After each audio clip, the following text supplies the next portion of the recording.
Olá, tudo bem com vocês? Sou Maxwell Coimbra. Esse é o História em Diálogo, que é um programa de conversas, de entrevistas aqui do PPGH da UFAM, no qual nós conversamos com professores, com pesquisadores, com egressos, e a intenção é sempre trazer um pouquinho do que nós fazemos aqui para vocês. Hoje nós temos um convidado, que é o Thiago Santos, que é doutor aqui pelo programa, é professor na UEA Interfé e também terminou, desenvolveu uma pesquisa de pós-doutorado na URGS. Thiago, seja bem-vindo. Muito obrigado, agradeço o convite. Grande alegria estar aqui conversando com os nossos colegas e contigo, Maxwell. Bom, Thiago, eu sempre faço essa apresentação aqui, que qualquer pessoa pode ir lá no Lattes e ler, na internet, digitar seu nome e ver quem é. Fale mais um pouquinho de você, quem é o Thiago, para além dessa apresentação acadêmica.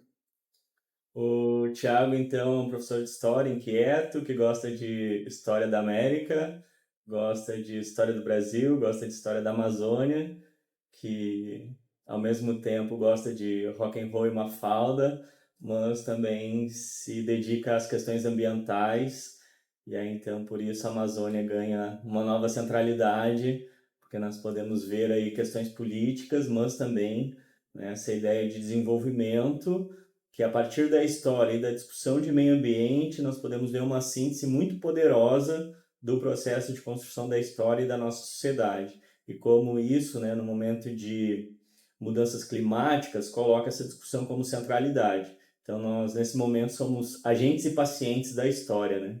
Então, é muito interessante ver esse processo. E mesmo com o rock and roll, mesmo com Mafalda, mesmo com documentários, também é sempre importante aquele momento de contato com o meio natural. Eventualmente, nas férias, eu fujo um pouquinho para lugares retirados da sociedade para tentar entender como que o meio natural funciona sem ação antrópica, e isso nos ajuda nas reflexões, né, de como outros cenários são possíveis e não só o que a cultura contemporânea nos coloca como, entre aspas, normalidade. Bom, agora nós podemos começar a conhecer você um pouquinho mais. Nós vamos passar aqui para algumas perguntas, na verdade, possibilidades de diálogo mesmo, no qual passaremos tanto conversando um pouquinho sobre você, sobre suas pesquisas, sobre suas perspectivas. Nisso, a primeira pergunta que eu te faço é: o que levou o Thiago, lá atrás, né? Não o Thiago professor, mas o que levou o Thiago a fazer história? Inclusive, essa dimensão é interessante porque eu transitei em outros cursos também, né? Passei pelo curso técnico em eletrônica no IFE, RS, no caso. Também fui aprovado no vestibular para turismo e também para administração, e no curso acabei escolhendo, no movimento da vida, acabei escolhendo a história justamente pela dimensão sociológica, né? Eu estava em um curso superior, primeiro em um curso técnico e depois em um curso superior, mas sentia a falta da dimensão política, né? Da dimensão sociológica. E durante a graduação eu tinha os amigos da história e da geografia, e então as conversas com eles eram sempre muito mais produtivas que com os colegas da graduação que eu estava naquele momento.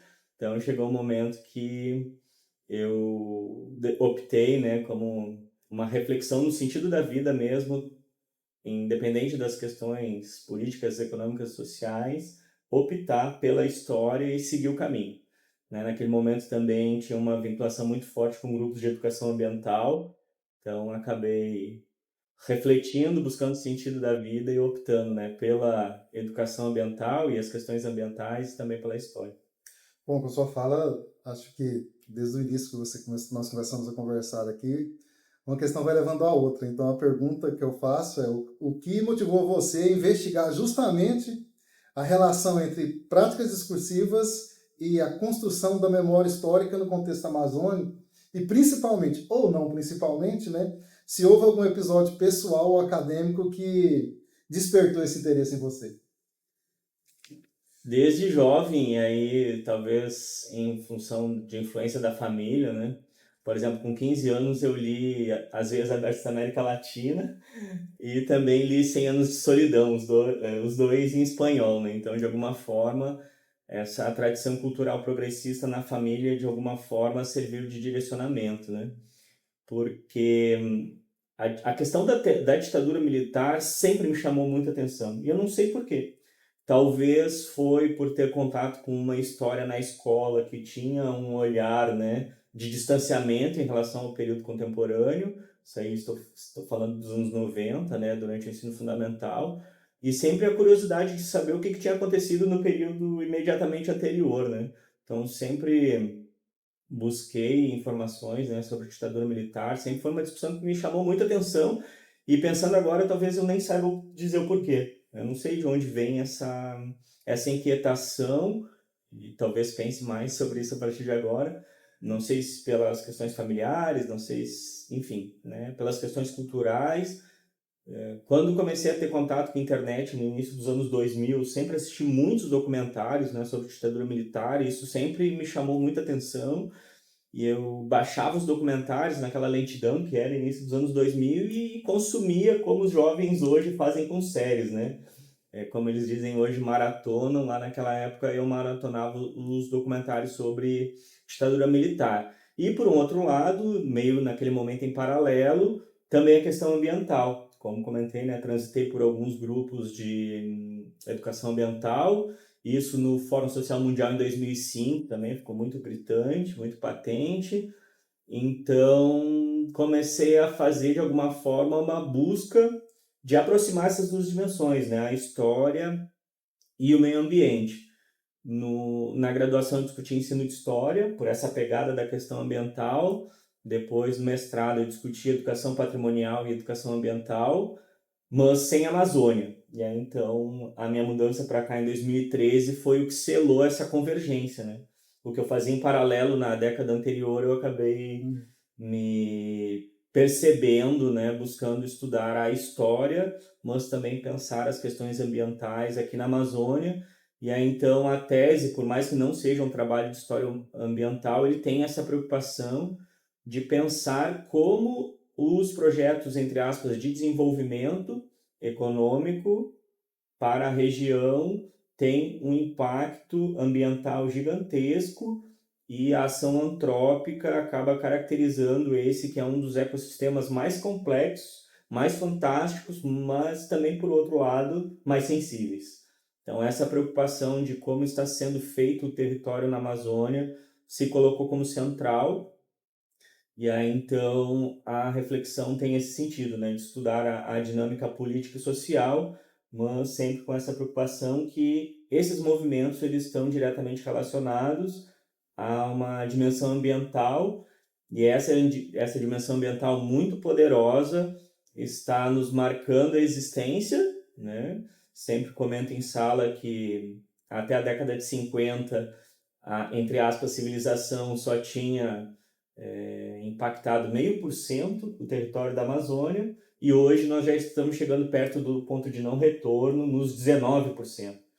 Então, em 50 anos, a sociedade ocidental está colapsando o sistema ecológico da Amazônia, colocando a sociedade numa emergência climática, e tudo isso é uma discussão que vai marcar os próximos anos aqui na região, né? Então, em perspectiva histórica, analisar esses processos é absolutamente fundamental para que a gente entre nas discussões com dados demonstrando que esses projetos foram um desastre para os povos indígenas, né, dado o genocídio que foi cometido, mas também a Amazônia não é uma folha em branco que aceita todos os projetos passivamente, como também houve, assim como o genocídio, também houve um ecocídio e está acontecendo, porque a sociedade ocidental planeja a Amazônia, né, como um lugar onde tudo se pode fazer. E nós vemos que o ecossistema aqui não comporta os projetos como foram desenvolvidos no sul e no sudeste. E aí, então, nós temos uma encruzilhada e a questão ambiental e a questão ecológica no tempo presente marcam isso, né?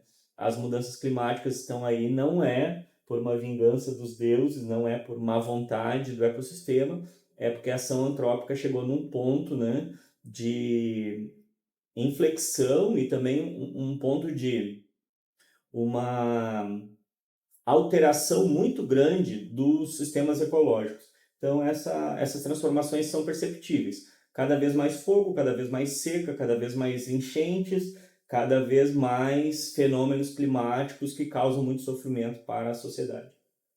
Bom, acredito que temos muitas coisas para conversar a respeito, inclusive da sua tese, e tratando da tese especificamente, ela articula conceitos como memória, identidade e discurso, né, com bastante densidade por conta da tese. Como você escolheu os autores que fundamentam a sua análise especificamente no contexto amazônico?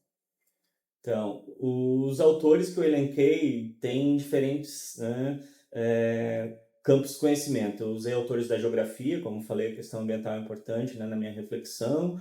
Também aqueles autores ligados à memória, então buscando perceber, né, como um trabalho de pesquisa com história oral, né, que foi o meu caso, né, de trabalhar com Egídio Schwad, um importantíssimo indigenista brasileiro, como que a narrativa dele me levaria a um conjunto de fontes que me implicariam uma reflexão de não tratar aquela construção narrativa dele como uma emanação da verdade, uma verdade absoluta, mas como uma reflexão no tempo contemporâneo em que ele traz, né, reflexões e avaliações também das suas vivências há 50 e há 60 anos atrás. Então, eu busquei nesses autores, né, vários subsídios para pensar as narrativas do Egídio, as narrativas orais, né, mas também na documentação escrita que ele elaborou. É um colosso, né, tudo que ele organizou enquanto documentação. E também, e aí acredito que essa seja uma contribuição significativa da tese, foi tratar os documentos desclassificados no projeto Memórias Reveladas, né? Então, a publicação desses documentos foi absolutamente importante, nos permitiram entender parte de como funcionava a maquinaria, né, da comunidade de informações, dos agentes de segurança e como as instituições públicas, de alguma forma, foram construídas como polícia política naquele tempo, né? Então, esses autores, eles ajudaram, né, a analisar essa documentação como parte de um cenário político de tensão, né, de uma reflexão que partiu dos jornais. Eu, como falei, né, queria discutir Amazônia e meio ambiente e ditadura militar, e eu comecei a folhear os jornais da década de 70 e identifiquei uma tensão muito forte do Conselho Indigenista Missionário e a Fundação Nacional do Índio. Então, a partir dessa problemática, né, eu pensei, eu posso explorar então esses dois mundos, né, a FUNAI e o CIMI. E de onde é que vem essa tensão? Essa tensão vem de um antagonismo entre as perspectivas de política indigenista e que, por sua vez, vem de um antagonismo das perspectivas de sociedade. Então, eu fui, num primeiro momento, investigar esse conflito entre o CIMI e a FUNAI e tive a felicidade de reencontrar Egídio, que eu havia conhecido em 2014, e nas conversas com Egídio eu percebi que poderia então reposicionar o problema da pesquisa e partir da trajetória dele para entender esse conflito entre o CIMI e a FUNAI. Então, no momento em que eu desloquei, né, da discussão institucional para analisar a figura do Egídio, eu acabei mergulhando em um outro universo, né? E aí são já mais de 30 entrevistas, um volume colossal de informações, e aí então eu tive acesso, né, às poderosas reflexões do Egídio, mas também, né, o vastíssimo conhecimento que ele construiu ao longo desse tempo, mas também muitas considerações que são testemunho, ele viveu, né? Ele presenciou o massacre do Paralelo 11, ele presenciou, né, o genocídio contra os povos, ele conversou com pessoas da FUNAI que não defendiam a mesma política que a presidência, e sim estavam também preocupados com os indígenas. Ele teve contato com figuras como Darcy Ribeiro, Manuela Carneiro da Cunha, Eduardo Galeano, e por aí vai. Ou seja, então, Egídio é um protagonista desse processo, né, do indigenismo nos últimos 50 anos, 60 mais precisamente. Então, essas conversas iniciais com ele levaram a essas entrevistas, e as entrevistas possibilitaram mergulhar num universo fantástico, né? E que eu pude, muito assim, inicialmente organizar na tese, porque a construção intelectual do Egídio daria mais umas 2 ou 3 teses, né? A gente poderia fazer uma tese tranquilo sobre os anos 60, outra sobre os 70, que foi o que eu fiz, outra sobre os 80, enfim, de várias dimensões, né? Ou no indigenismo, ou na questão ambiental, etc, etc. Então, como que essas múltiplas dimensões emergem, e tudo isso, né, sustentado em um referencial teórico da história que me ajudou, então, a tentar analisar esses diferentes enunciados de diferentes tipos de fonte como vestígio daquilo que nos ajuda a entender o que foi essa tensão entre o CIMI e a FUNAI lá nos 70.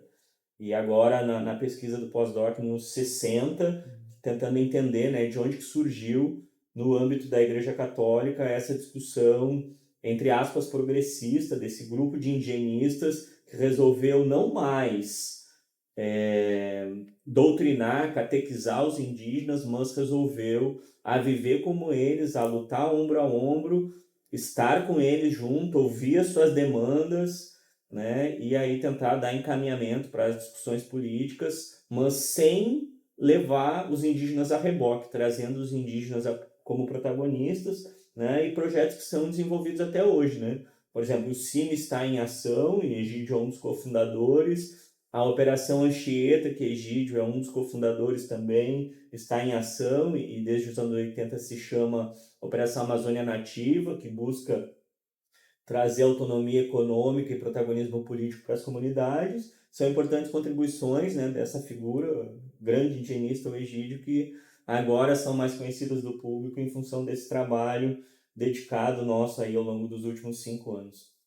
Bom, fica meio explícito ou implícito a complexidade e a quantidade de fontes que você teve que trabalhar no que diz respeito a isso em sua pesquisa, e além disso você se utilizou de fontes distintas, né, de formas distintas, fontes escritas, orais, midiáticas. Quais foram os maiores desafios metodológicos ao lidar com esse tipo de material, especialmente no que diz respeito à sua subjetividade e à fragmentação dessas memórias? Uma primeira dimensão foi que a pesquisa começou durante a pandemia, né? Então, a pandemia significou uma parte da tragédia, né, política brasileira que nós vimos naquele momento com o governo fascista Jair Bolsonaro, negacionista científico. Isso nos custou a vida de mais de 700 mil pessoas. Então, naquele momento de isolamento, de alguma forma, eu tive a possibilidade de me dedicar à documentação que está disponível em plataformas online, né? Então, lá naquele momento eu conheci o Centro de Referência Virtual Indígena, passeei na Hemeroteca Digital e também fui buscar na plataforma do Arquivo Nacional parte da documentação, né, que eu estava tendo contato nos diálogos com Egídio.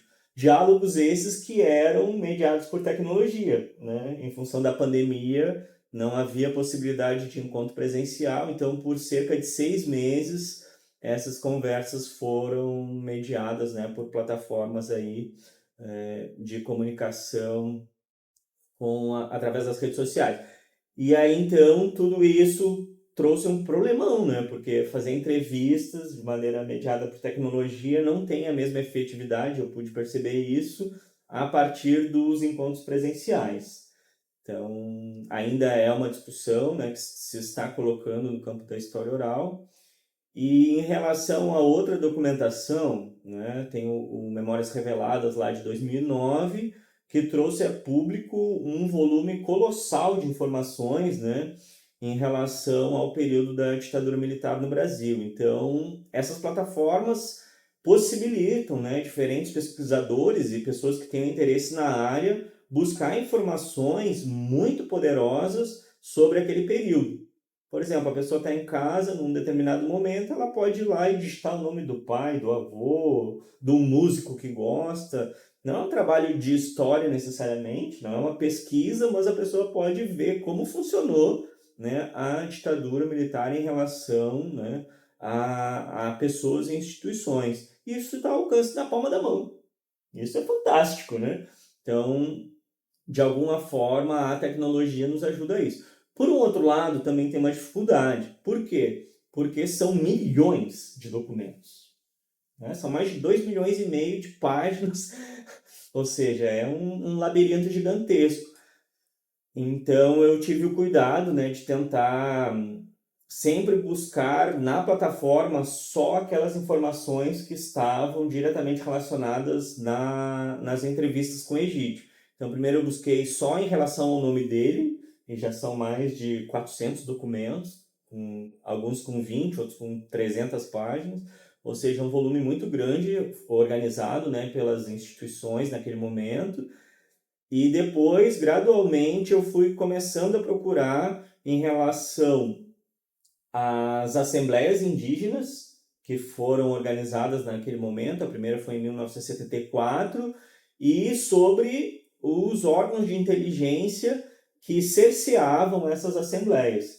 Então, naquele momento, Egídio, em meados de 70, estava participando diretamente da organização do CIMI, estabelecendo, né, as seções regionais do Conselho Indigenista Missionário, e estava também ajudando na elaboração das assembleias pan-indígenas, né, que essa é a grande novidade dos anos 70.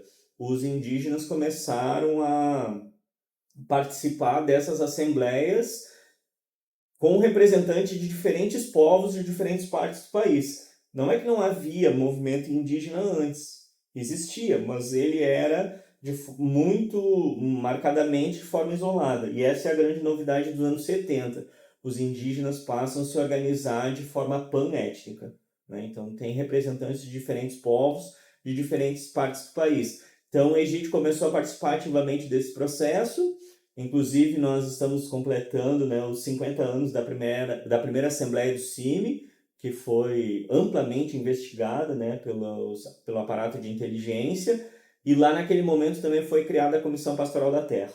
Então, vejam aí que nós estamos falando de um momento lá das origens, né, de diversos movimentos sociais que nós entendemos hoje. Então, nós estamos falando aí de um cenário que são vários movimentos sociais ainda hoje atuantes, né, e que marcaram essas lutas aí na década de 70. Então, estamos tentando observar isso, né, como que naquele período começou a nascer uma outra perspectiva de política indigenista e uma outra perspectiva de movimento indígena. Então, poder olhar para esse movimento e entender, né, a complexidade do processo, que é o processo de colonização da Amazônia, né?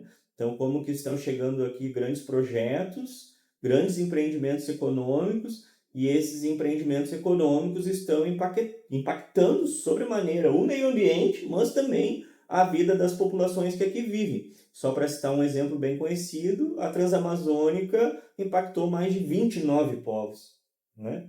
Então, nós vemos aí que esse processo foi muito complexo e ainda está em curso, né? É muito complexo e, de alguma forma, a gente vai tentando, né, de diferentes perspectivas, abarcar uma parte, né, dessa complexidade e tentar entender como os indigenistas naquela época enfrentaram o estabelecido na Igreja Católica, que queria doutrinar, catequizar os indígenas, e eles diziam, não, nós precisamos valorizar a cultura desses povos, precisamos incentivar o seu protagonismo político e precisamos participar, né, incentivar a luta pela posse da terra, a garantia, né, dos seus territórios, e também como que esse movimento enfrentou mesmo o governo central. Então, esses indigenistas que passaram a lutar ao lado dos indígenas passaram a ser vistos praticamente como demônios aqui, né? Então, comunistas, subversivos, precisamos investigá-los, precisamos observá-los e precisamos acompanhar de perto as suas ações políticas. Então é um pouco disso que a nossa pesquisa tenta descortinar. Bom, tanto a sua tese como você falando aqui, algo realmente salta aos olhos aqui para quem pode ler, pode te ouvir, que você consegue mostrar como as narrativas locais elas resistem ou elas se adaptam, né, a versões que são versões oficiais da história. Qual exemplo mais te marcou nesse processo de resistência simbólica? Ah, são vários. São vários.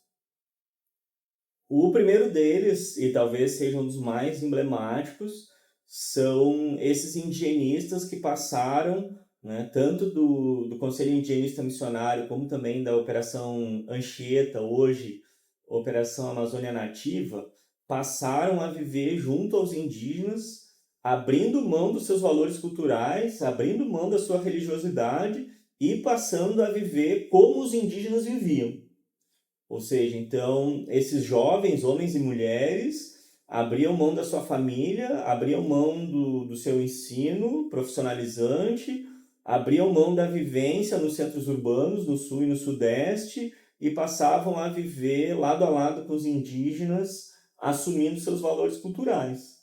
Essa é uma dimensão absolutamente significativa daquele momento, de como que essa coisa que a gente acha que é o normal hoje, na verdade não é bem assim, né? Existem diferentes grupos vivendo de diferentes formas, só uma pequena parte, né, da sociedade vive efetivamente sob a lógica da organização capitalista, enquanto a maioria da população não vive nessa loucura do times money, né? Então, como que esses diferentes grupos sociais, eles vivem, né, expressam a sua existência de diferentes formas, sejam eles retireiros, quebradeiras de babaçu, garimpeiros artesanais, extrativistas, quilombolas, indígenas, artesãs e artesãos, enfim, tem um sem fim de grupos sociais que não se organizam necessariamente pela lógica do mercado e que vivem numa lógica não de harmonia, né, não idílica assim, com a natureza, não de forma alguma, mas buscam viver reduzindo o impacto. Isso que é importante, né? Então, como esse exemplo assim dos missionários, né, dos indigenistas que passaram a viver como os indígenas, é absolutamente significativo, né?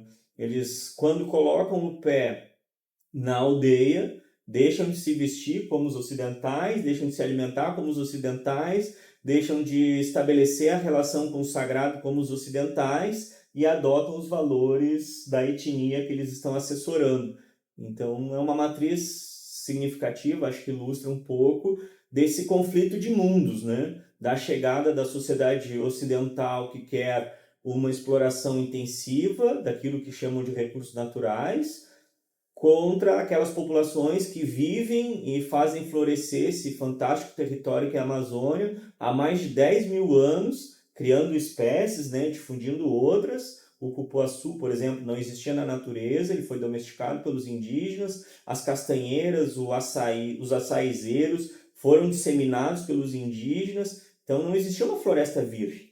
Existia um conhecimento aprofundado, existe, né, na verdade ainda hoje, um conhecimento etnobotânico profundo dos povos que aqui vivem e que esse conhecimento é incompatível com a lógica capitalista. Porque a lógica capitalista vê a floresta como uma fonte de lenha, uma fonte de madeira. E os indígenas veem esses territórios de outra forma. E não existe uma forma dos indígenas verem. Existem diferentes povos e, né, complexamente esses povos entendem o meio natural e aquilo que a gente chama de natureza de uma forma completamente diferente. Então não existe uma forma dos indígenas entenderem o meio natural, existem várias, e isso que é ainda mais rico, porque cada povo tem uma língua, cada língua expressa essa relação com o meio natural de forma completamente diferente, uma relação com o sagrado e com o simbólico. Então esses diferentes povos enriquecem a nossa compreensão de natureza e que entra em conflito direto com essa lógica crematística da sociedade ocidental capitalista que entende a Amazônia e o território como fonte de recurso natural. O que torna a vida incompatível e insustentável, né? Perfeito, perfeito. Bom, a sua tese ela é bastante fluida, né? Um capítulo vai se entrelaçando ao outro, e nós sabemos que isso é algo bem complexo, bem difícil de se fazer. Eu fiquei imaginando e resolvi te perguntar sobre isso. Como foi o processo de organização do seu texto? Você já tinha um plano pré-definido há muito tempo, ou desde o início, ou ele foi aparecendo e você foi readaptando no desenrolar da sua investigação? A pesquisa, eu acredito que seja movimento, né? Então, à medida que eu fui tomando contato com as fontes, essas fontes de alguma forma começaram a impactar o meu projeto de pesquisa. E no início eu comentei, né, que queria estudar os conflitos entre a Fundação Nacional do Índio e o Conselho Indigenista Missionário. Só que à medida que eu fui me debruçando nesses acervos e também, né, avançando nas entrevistas com o Egídio, eu comecei a perceber que tinham várias outras coisas a serem discutidas e que não caberiam, né, no meu plano de trabalho inicial. Então eu precisei fazer sucessivas adaptações para permitir, né, que essa fluidez da riqueza das fontes aparecesse nos textos, né? Por exemplo, só citar um exemplo prático, no capítulo 3 eu discuto uma documentação produzida e arquivada pelo Egídio. E aquela documentação apareceu por uma casualidade. Eu estive em Presidente Figueiredo conversando com o Egídio, e aí então ele me mostrou o acervo gigantesco, né? São inúmeros, milhares de páginas de documentos sobre a FUNAI, o Departamento Nacional de Estrada e Rodagem, o 6º Batalhão de Engenharia e Construção, enfim, muitos documentos oficiais. E aí no canto tem uma gaveta e ele diz assim, não, Thiago, esses aqui são os meus documentos pessoais. E eu, seu Egídio, são os documentos pessoais. Então, peraí que hoje, como eu não vou conseguir trabalhar a documentação toda, eu vou dar só uma olhadinha no que tem aqui. Pode ser? Não, pode, fica aí. E eu planejei naquela tarde, então, não trabalhar efetivamente na pesquisa e me dedicar àquelas coisas que ele dizia pessoais, até para entender um pouco daquela figura, né? Quem é aquele protagonista, quem é aquele sujeito político, né? Quem é o ser humano por trás, né, desse monumento, dessa lenda do indigenismo. E lá eu encontrei coisas fabulosas, né? Como em 73 aconteceu em Rio Negro, no Paraná, uma assembleia que foi cerceada pela Polícia Federal e eles tiveram que destruir o relatório. Lá tem, e eu inclusive cito na tese, uma foto do bloco de anotações que o Egídio fez e que salvou a informação sobre aquele encontro, né? Senão teria sido tudo perdido. Também em 72, o Egídio, como comentei, participou da organização do CIMI e ele estava na Assembleia e organizou, separou lá no bloco de anotações dele os diferentes grupos de trabalho. E lá, então, a partir dessa informação, nós temos uma relação bem detalhada, bem definida de quem participou daquele momento. Também no encontro FUNAI Missões Religiosas, que aconteceu em 1975 aqui em Manaus. Lá está o bloco de anotações do Egídio, as perguntas que ele fez para a presidência da FUNAI. Então, aquela documentação que para ele era pessoal, para mim se tornou, né, um diamante a ser lapidado e que trouxe uma outra dimensão para a tese, né, porque também trouxe uma dimensão humana daquele sujeito, né, o Egídio. Então, de alguma forma, lá nós vemos, né, como que existe um ser humano por trás, né, daquele sujeito político que a gente poderia só conhecê-lo, né, através da televisão, através dos grandes programas jornalísticos aí, documentários, etc. Naquela documentação nós vimos um ser humano, né, preocupado com os indígenas, buscando, né, movimentar recursos, pessoas, instituições para defender os indígenas daquele momento que estava em curso um genocídio sistemático dos povos, né? Então, morreram milhares de indígenas naquele momento e a gente entende hoje que aquele número de 8.350 levantado pela Comissão Nacional da Verdade é subestimado, né? Então, numa conversa com o Egídio, rapidinho a gente consegue ultrapassar esse número, organizando, né, os números de povos que ele teve contato, que ele sabe que houve uma série de violências, né, de violações dos direitos humanos contra aqueles povos. Então, nesse sentido, a tese é um pouco, né, de movimento entre diferentes tipos de fontes e que essas fontes acabaram permitindo construir essa estrutura. Por quê? Porque eu percebi a riqueza da documentação e de alguma forma não queria deixar muita coisa de fora, mas como é que eu ia organizar, né, e relacionar ao mesmo tempo fonte oral, reportagem de jornal, documento oficial, e aí então nós decidimos pelos temas, né? Em um primeiro momento discutir a figura do Egídio, que nós precisamos saber quem é esse ator político, mas também identificar nele um indigenista, e é o que justifica a pesquisa, vamos dizer assim, em relação à trajetória dele.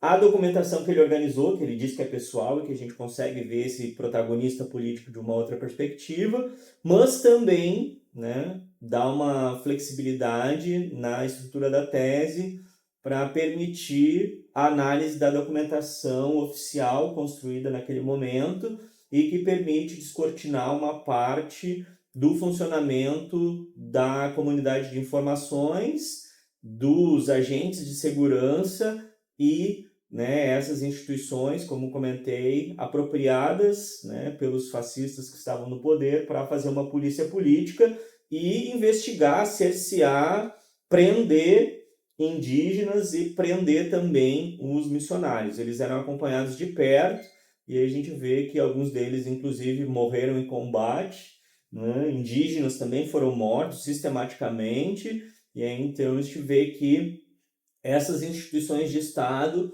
foram aparelhadas e fizeram esse sujo papel aí de virar polícia política e servir, né, aos desbandos dos fascistas que estavam lá no poder de 64 a 85. Bom, uma pausa ou não, vou pegar o recorte da sua fala e vou levar para a minha turma de seminário de pesquisa, porque essa lógica de você dialogar com a própria pesquisa é um trabalho quase existencial, que você vai olhando os caminhos que ela vai te levando, que você também vai tomando as decisões. Isso talvez seja... A gente só consegue ver isso depois, né? O quanto que isso é legal, o quanto que isso é importante no interior das nossas pesquisas. Bom, a sua pesquisa abre espaço para pensar políticas públicas de memória e de educação. Você pretende transformar essa tese em algum programa que possa, um livro, alguma coisa midiática que possa chegar a um número de pessoas? Ou como você imagina que ela pode dialogar com a comunidade fora do meio acadêmico? Então, o descanso da tese foi pedir credenciamento no PPGIC, fazer o projeto do pós-doc, e também um momento, Sem né, pressão a pergunta. sem muitas delongas, também foi a construção do pedido de credenciamento no PPGH. Então, assim, ó, os últimos 6 meses foram bastante intensos, né? E aí a tese aponta para a ideia de que nós temos ainda muito trabalho a fazer, né? E não é trabalho para um pesquisador, é trabalho para um ou mais grupos de pesquisa. Então, a ideia agora é conseguir pegar a tese e ver pontas que ficaram soltas e aí aprofundando essas discussões. E aí, nesse movimento, eu tenho orientado iniciação científica e TCC em Tefé. Agora também vou começar a orientar no PPGIC, né? Aí, dissertações. E num futuro próximo também com pedido de credenciamento, quem sabe sejamos, né, no 2026 ou então no 2027 a gente já começa também a trabalhar no PPGH no sentido de fortalecer essa discussão sobre ditadura militar aqui na região. E aí tem vários movimentos, né? Tem pensar projetos de extensão, pensar também projetos de divulgação científica, né? Isso é fundamental. Quem sabe também pensar um formato para a utilização das redes sociais, seria algo como Memórias Amazônicas, algo nesse sentido, de através das redes sociais fazer pequenos movimentos assim, né, de divulgação do trabalho, porque os conteúdos são mais sintéticos, né? e começar a difundir as informações que foram levantadas ao longo desse período.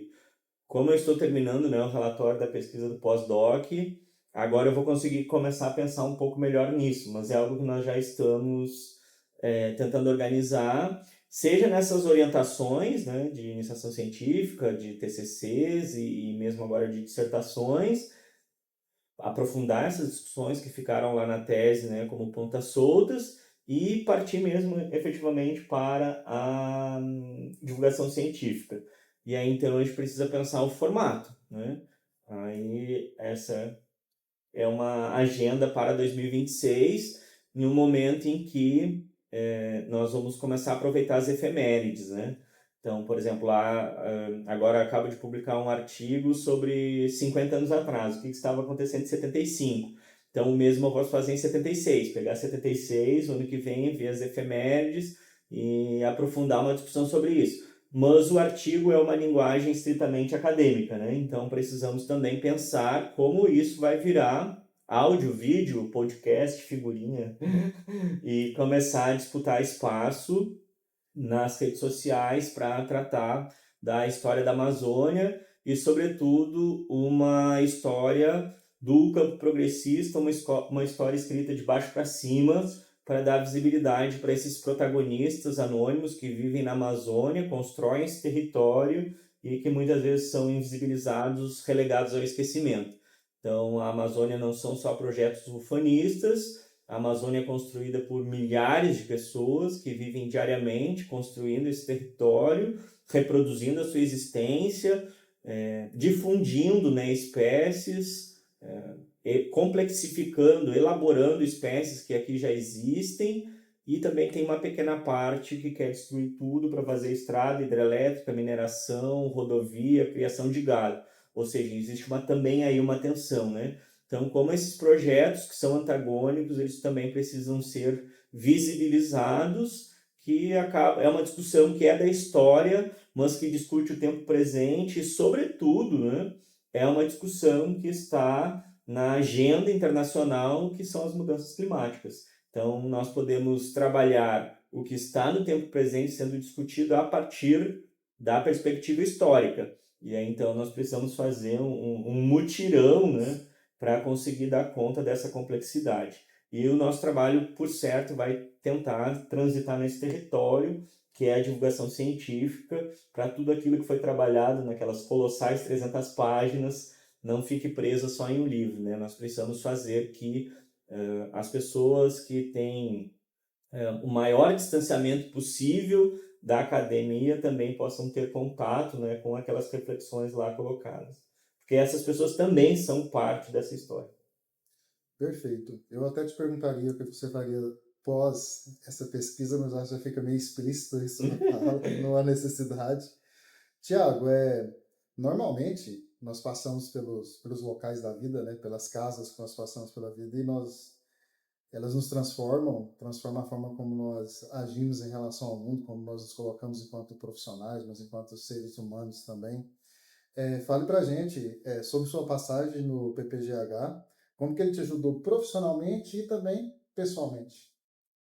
Então, o PPGH me acolheu, né, e permitiu que eu desenvolvesse essa pesquisa.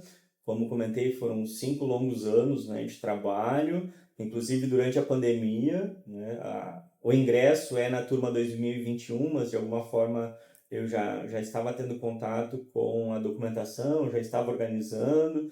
Inclusive, a própria pandemia me ajudou, porque foi uma forma de... A pesquisa me ajudou durante a pandemia, melhor dizendo, que foi uma forma de não sofrer tanto, né, aquela situação que estava lá colocada. Então, foi um momento em que, de alguma forma, eu consegui dedicar essa energia na pesquisa para tentar sobreviver àqueles duros tempos lá que nós vivemos na pandemia. E então o PPG que acolhe a pesquisa e começa a dar um formato. Isso é absolutamente fundamental, né? Foram as discussões com os colegas, foram os eventos, a orientação, né? O processo mesmo da pesquisa, as discussões nas disciplinas, a orientação, a banca de qualificação, foi todo esse movimento que permitiu que a pesquisa tome esse formato que tomou. né? Então, no cafezinho, né? No corredor, nos eventos, na reunião de orientação, seja ela virtual ou presencial, né? Tivemos esse momento aí de poder ir lapidando, né, uma proposta colossal, como inclusive tu destacaste, né? São diferentes tipos de fontes, são diferentes percursos, né, de trabalhar com essa documentação. Então, a orientação do professor Júlio foi fundamental, as discussões com os colegas da turma, os eventos também, né, deram um formato e ajudaram a pensar como organizar um volume colossal de documentação, né? Então, inclusive, né, o professor Júlio sempre brincava que teria mais um capítulo se fosse deixar as discussões iam render mais, porque realmente é um volume muito grande de documentos, né, e foi preciso, então, estabelecer recortes, né, estabelecer um critério, manter um direcionamento para que a pesquisa tomasse esse formato. E isso foi feito, né, na convivência com os professores, no trabalho com o orientador, com os colegas, nos eventos, enfim, a formação acontece em diferentes dimensões, né? Seminários de pesquisa do PPG, do PPGH, perdão, e também como, né, esses diferentes momentos eles serviram, né, como uma reflexão sobre aquilo que estávamos fazendo. No momento que nós assistimos num ST a apresentação do trabalho de um colega, nós também estamos vendo o nosso trabalho, né? Então, a discussão que é colocada para um colega também pode nos ajudar. Então, a gente vai constantemente, né, lapidando, buscando, né, organizar de melhor forma aquele monumento, né, aquele colosso que nós temos diante de nós como um conjunto de fontes que permitiriam um outro trabalho de pesquisa, talvez até mais aprofundado do que eu tive a oportunidade de fazer naquele momento. Bom, perfeito, muito obrigado. Não encerramos ainda, nós vamos partir agora para um jogo de perguntas e respostas rápidas aqui. Bom, então, pergunta você responde, mas a regra não é bem assim não, você pode dar Ping-pong. pode dar uma respirada também. Tá tranquilo. Então, Tiago, um livro. As Veias Abertas da América Latina. Uma música. Poxa, são tantas. La Memória, Leon Rieco. Um filme. Patrício Guzmán, A Batalha do Chile. Um dia especial em sua vida. A Defesa. Poder ter participado da defesa, uma sessão pública, mostrando vários anos de pesquisa e contar com a presença do Egídio foi surreal. Uma inspiração. Uma inspiração. Egídio e também Chico Mendes, uma outra figura muito importante aqui, né? Alguém que você tenha gratidão. Gratidão, Júlio Cláudio da Silva, meu orientador, aguentou as minhas inquietações, a minha tentativa de escrever sobre tudo e que deu um pouco de organização para o trabalho. Um livro essencial na sua formação ou na sua pesquisa? Ou nos dois? Um livro que eu tenho uma admiração profunda e sempre falo dele é A Batalha do Chile, do Luiz Alberto Muniz Bandeira. Esse livro é o livro que eu queria ter escrito, que foi o livro que ele escreveu com a documentação desclassificada pela CIA e que comprovou a direta participação, né, da agência de inteligência nos golpes da América do Sul. Não só no Chile, sim, mas também na Bolívia, no Uruguai, na Argentina e no Brasil. Um momento que você guarda com carinho da sua formação? Da pesquisa do doutorado ou no geral? No geral. No geral, foi no momento em que saiu o resultado do Memórias Reveladas e o nosso artigo é um deles. De ver que dos 49 artigos submetidos, pouquíssimos eram da região norte, e da região norte foram premiados 3 trabalhos, se não me engano. Isso foi absolutamente importante. Uma inspiração ou uma pessoa especial no mundo acadêmico? Professor Alfredo Wagner. E para encerrar de fato, uma frase que te resume. Uma frase que me resume. Rufem os tambores. Tananã. Caetano Veloso, e por que não? Bom, muito obrigado por poder conversar conosco um pouquinho e te agradeço em meu nome de forma pessoal, né, mas também em nome do programa, que o programa não é meu, é nosso, né? E assim, fica à vontade de falar mais alguma coisa que você queira. Nesse momento, talvez comentar, né, rapidamente, né, com os pesquisadores, né, mas também com os jovens pesquisadores que estão chegando, né, os estudantes de graduação, sobretudo, que estão procurando um lugar, né, procurando um sentido para tudo que fazem, de comentar que a pesquisa histórica ela também pode dar sentido para as nossas existências, né? Citar um exemplo prático, né, de como a pesquisa histórica ela pode ajudar pessoas e instituições. No dia 19 de março, eu participei em Porto Alegre numa audiência pública no Ministério Público Federal, onde estavam sendo discutidas as violações contra os caingangues guaranis, sobretudo no norte do Rio Grande do Sul. E lá, então, eu participei da audiência, né, e também tive a oportunidade de conhecer, né, os advogados do Conselho Indigenista Missionário do Sul e também da Comissão de Direitos Humanos. E na conversa com eles eu falei, naquele caso que citou o procurador, eu tenho documento. Então, como que a pesquisa histórica pode ajudar, né, a desvelar essas violações dos direitos humanos que foram cometida contra os povos indígenas. E também, né, está em curso agora a construção da Comissão Nacional Indígena da Verdade.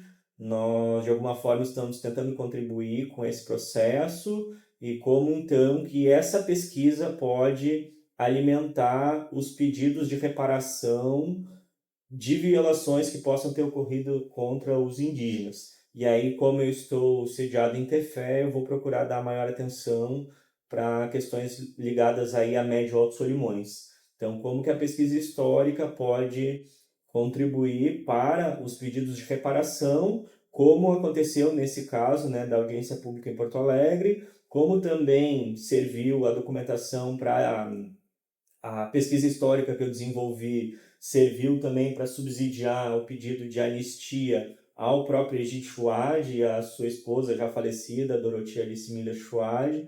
Então, como que o nosso trabalho ele pode também contribuir, né? E lógico, não somos nós que vamos fazer essa reparação, mas o levantamento, né, dos dados que nós fazemos pode ajudar com que essas pessoas, esses grupos ou essas instituições possam também pedir reparação. Então, como que o trabalho de pesquisa pode, então, né, contribuir efetivamente, né, para que a sociedade se desenvolva, né, e que ela possa ajustar as contas com o passado, né, reparar, né, as violações que foram cometidas, reconhecer esses erros e buscar não mais repetir.